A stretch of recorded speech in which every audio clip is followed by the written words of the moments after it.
Digital claims. Pada ndichipinda lyrical vibes, digital claims. Saka ndati one direction, pawatadza ita macorrection, nekuti tese tiri pamission, batsirana mumasituation.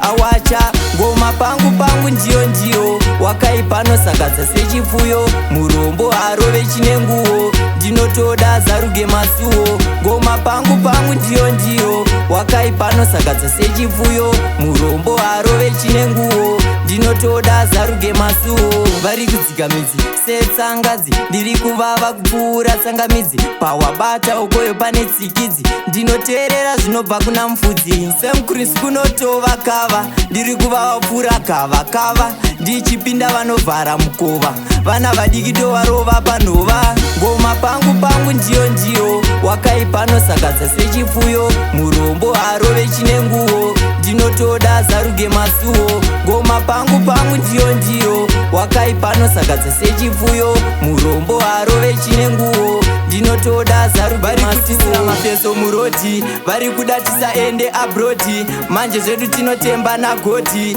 vagara vativhurira roti. Saka ndati one direction, pawatadza ita macorrection, nekuti tese tiri pamission, kubatsirana mumasituation.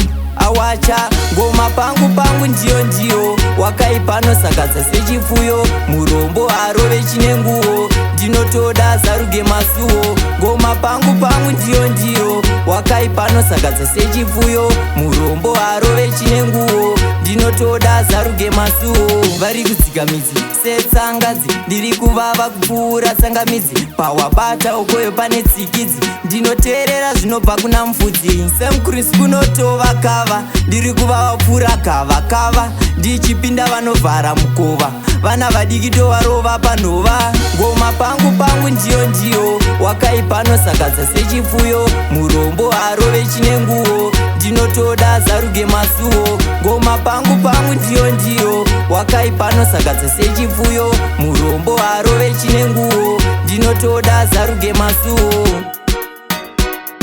Digital claims.